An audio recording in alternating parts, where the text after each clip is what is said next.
மாண்புமிகு தமிழ்நாடு ஊரகத் தொழில் துறை அமைச்சர் திரு டி.எம். அன்பரசன் அவர்களே, த நியூ இந்தியன் எக்ஸ்பிரஸ் தலைவர் திரு மனோஜ்குமார் சொந்தாரியா அவர்களே, the New Indian Express editorial director Thiru Prabhu Chawla அவர்களே, the New Indian Express CMD Thirumathi Lakshmi மீனன் அவர்களே, திரு டாக்டர் சுப்பிரமணிய சுவாமி அவர்களே, அனைவருக்கும் மனமார்ந்த வணக்கம்.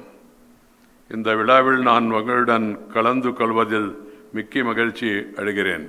Friends, brothers and sisters, I feel very happy to be here amidst you all for this very popular, important education conclave of the New Indian Express. This is the 10th edition of the New Indian Express ThinkEdu Summit.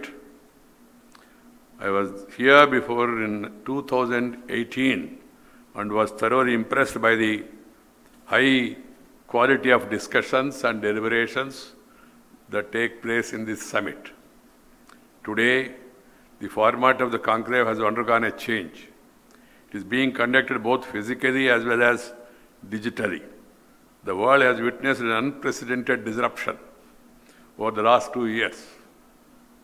The pandemic has changed the way we live, interact with each other, learn and earn. Education system have not remained untouched. Schools have been closed for some time. Online classes became the norm and there were some practical difficulties, particularly in the rural areas. The online classes became the norm and the teachers, students as well as parents struggled to adjust to a new reality. It was a reality, but virtual may become reality, but actual gives more satisfaction than virtual. I have been going around and addressing meetings, and in between, because of the pandemic, I was forced to address many conferences, national and international, virtually. The satisfaction you get when you meet people, greet people, talk to them, mix with them, spend time with them is different. My sincerest appreciation goes to millions of teachers across our country who kept the learning process alive by swiftly shifting to an online mode. They had kept the learner at the center of their noble mission and minimized the learning losses. Sisters and brothers, challenge and adversities teach us important lessons. This COVID pandemic is a big teacher. Many of us, all of us, have learned so many lessons. So we have to remember that, what we have learned, and then adjust our lives, particularly the younger generation. We must all try to live with the nature. Nature, culture, together for better future. That is my advice to all the youngsters.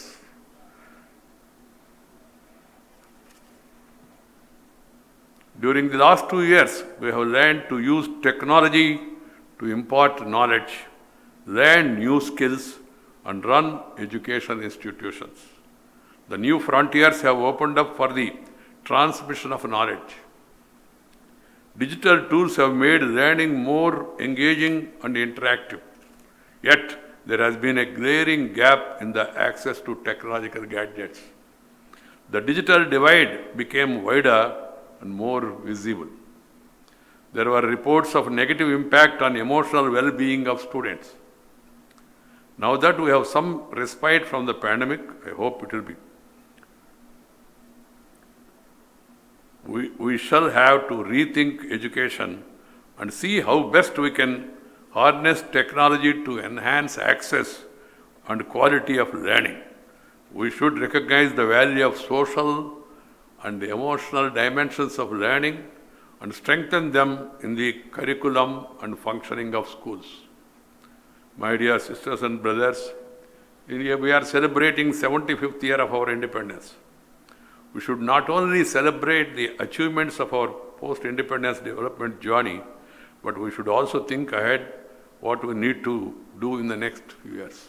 We have many things to our credit. The successive governments and our own people at various levels, they have done their best. But still there are challenges. These challenges has to be understood and they need to be addressed.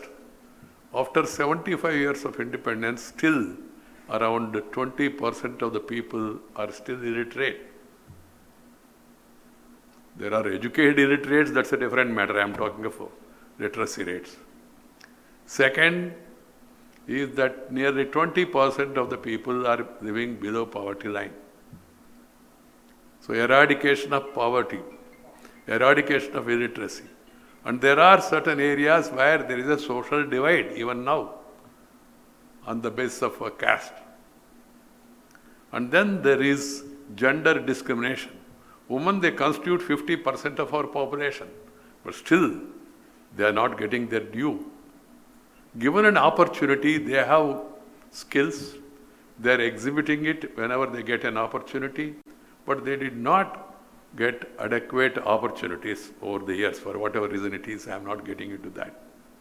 So we should move in the direction, the entire society, not only our system, our government, our central government, state government, union government, state governments, and also local bodies, organizations must move in the direction of taking care of these shortcomings or challenges and strengthen our nation.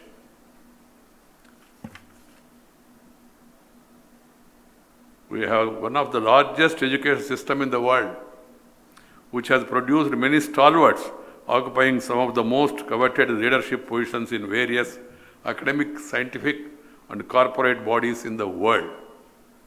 It is indeed heartening that we have achieved gender parity in gross enrollment ratio at all levels of school education and higher education institutions. The male-female gap in the literacy, which was 21.59% in 2001, got narrowed down to 16.68%. It should be brought down further. This is indeed a cause for celebration, but at the same time, as we are celebrating the International Women's Day, women should be empowered, not only political, but also economically, that is socially. That is more important. You must give them the needed skill upgradation and training and opportunities to participate in the lives of the nation. My dear sisters and brothers, while we celebrate our achievements of ancient India and post-independent India, we need to think through our vision of education and how we can make our country a learning nation. India was known as Vishwaguru once upon a time. Nalanda, Takshashila, Vikramashila. They were all places of learning, and students from across the globe, they used to come and study here. And even today, we see a number of places in the world, given an opportunity, our youngsters, our Indian people are excelling. They are become CEOs at many places. But unfortunately, in between, because of the colonial rule, we lost the direction, momentum. And we lost our conscience also. Even after Britishers left, they tried to ruin the country, rule the country, ruin the country, loot the country and cheat the country. I have no hesitation saying it. And not only that, they have thrust their culture and their education system on us. And unfortunately, even after independence, the hangover still is there, and we are following the so-called Macaulay educational system. We were all told during our younger days, I remember Robert Clive the Great. There is not much about Chhatrapati Shivaji Maharaj. Not much about many of our country, Veera Pandya Kattabomman, Subramanya Bharati, V.O. Chidambaram Pillai, Alluri Sitaram. There are stalwarts in our country. But there are great people, Ramanujam, C.V. Raman. There are many. But our history books contain more about those foreigners who ruled us and ruined us. It's an unfortunate situation. I'm happy that the new educational policy, which was drafted by eminent people led by Sri Kasturi Ranganji, and after wide discussion across the nation, and including in Parliament, we have adopted it. And now I urge upon all the state governments and also other agencies to implement it in letter and spirit. And at the same time, we should also focus more on education in mother tongue, education in Indian languages. This is the need of the hour. I don't know why the administration is in a foreign language. People, they should be ruled. And all government orders and gazettes notifications must be in the local language. I have no problem in issuing an English gazette also, translation, or wherever it is necessary, Hindi also, no problem. But basically it has to be in the local, Tamil, Telugu, Kannada, Malayalam, Marathi, Assami, Punjabi, Bhojpuri, whatever it is. People know that language. And I would like to see in future the primary education has to be in the mother tongue. And I also would like to see administration, then judicial proceedings, parliament. There should be a system of simultaneous translation. We are moving in that direction, but we must move faster. Many people, they express doubts, sir, if you don't read in that language, you will not go up. Sometime back, in one of my meetings, after hearing my speech, the one boy stood up and he said, sir, it's very difficult to come up in life. I said, why? No, to go up. Then I said, in a lighter vein, Babu, I have spoken to God and he told me there is no restriction like that. Once the expiry date is over, everybody can reach without the language barrier. He said, no, sir, you are joking, but I am talking of coming up. I would like to tell you, and I have been telling it everywhere, the President of India studied in mother tongue. The Vice President, I also come from a rural area, I studied in my mother tongue. The Prime Minister, most popular Prime Minister, he did not go to convent. He became Prime Minister of this mighty nation. And then Chief Justice of India, present Chief Justice, he also studied in his mother tongue. Many people initially. Later, of course, there is nothing wrong, and moreover, it's advisable to learn English. Learn English, French, German, Persian, any number of languages. I have no problem. Children should be encouraged. First, basic learning must be in the mother tongue. That's why I say mother tongue is like your eyesight. The other languages are like spectacles. If you have eyesight, then your spectacles will improve. If you don't have a basic eyesight and even if you wear Ray-Ban glasses, zuban se kuch aayega nahi. And even with regard to language also, I am in Tamil Nadu, I am very clear. We should not oppose any language. And we should not, my advice to all people is, no imposition, no opposition. That should be the position. What is the problem in learning Hindi? What is the problem in learning other languages?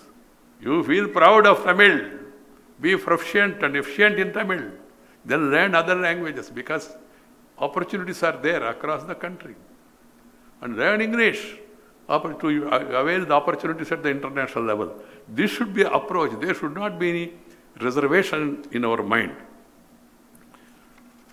We have set a roadmap for building the Shrestha Bharat, Saksham Bharat, Ayushman Bharat and Atmanirbhar Bharat we are aspiring for.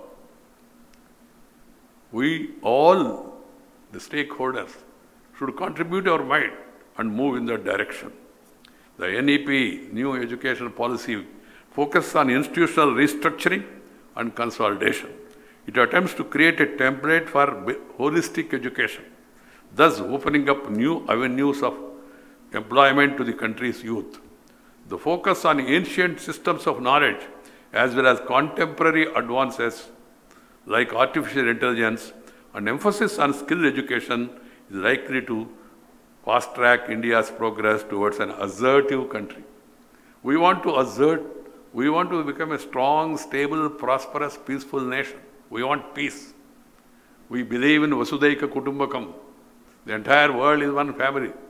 Sarve Jana Sukhino Bhavantu. Even when we were very rich before this colonial rule, and knowledgeable, we never attacked any country. We don't believe in colonialism. That is our past. Even now, that is our policy. But at the same time, we want to protect our unity, integrity, security and sovereignty of our country. This should be the direction.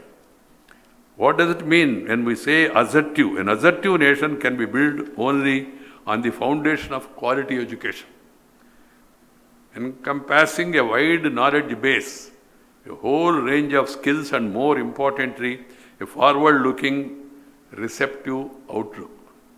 We must build on our strengths and have the humility to accept the best ideas from all over the world. We should not have any problem about that. That's in fact the spirit of our country, where many millennia we have adopted the approach so beautifully captured by our ancient thinkers who said, Ano Vadra Kratuvav Yantu Visvatha, or let noble thoughts come to us from all sides. What the new education policy postulates is this connection. Connection with our past achievements and intellectual heritage. Connection with our native languages and culture. Connection with the life and livelihoods of people. Connection with the planet and the environment. Connection with technology and scientific knowledge. Connection between disciplines. I believe that the essence of education is to establish these vital connections. The education of the future must build bridges between the world of learning and the world of work through entrepreneurship and skills upgradation. The academia must have more intense interaction with industry, with agriculturists, to ensure that knowledge leads to innovation and greater productivity. We are basically a rural country, agriculture country. So our youngsters, they should also focus on agriculture, learn new techniques, spend time with the agriculturists, visit villages frequently. And the researchers who are doing research on agriculture, they must pass on the knowledge to the people. Ultimately, research is for the betterment of human lives. We must make people's life more comfortable and happy. This should be our approach. The governance of the country should benefit from the country's vast intellectual capital and diverse strengths of professional bodies. Education must become an instrument of national transformation. The PM gave a 3-line mantra: reform, perform and transform. Transformation of the nation. If this dream has to be realized, we must take the national education policy as a starting point, a springboard for taking up the quantum leap. We must ensure that access to learning opportunities is equitable and inclusive. We need to bridge the digital divide as well as the rural-urban divide. We must make education holistic with equal emphasis on cognitive and non-cognitive aspects. We must make education more integrated, multidisciplinary and relevant. Education should help build citizens who are perceptive, receptive and communicative, who are thinking and feeling individuals, who have the passion for acquiring knowledge. And I feel that education is a mission. It should not be used for commission. And we should not give any remission or do any omission. And we must take up education with passion for the sake of the nation, so that we can move forward. This ThinkEdu Conclave, the idea is to interact, learn from each other's experience, know good things, and then pass it on to the people. That's why I have readily accepted, even second time, to come to this conference. I like Indian Express, that's one thing, because of our great Ramnath Goenkaji is this thing, but at the same time, the other reason is this. And of course, people say that politics, journalism, and the education, they should all be in mission mode.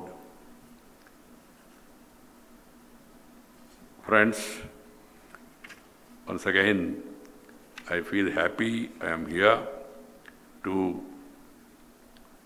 address this conclave. I count on our educationalists and education planners to go the extra mile to do whatever is necessary to bring about this change. The touchstone of our success is to move from thinking to doing, from merely doing to doing it right, doing it well, and doing it on time.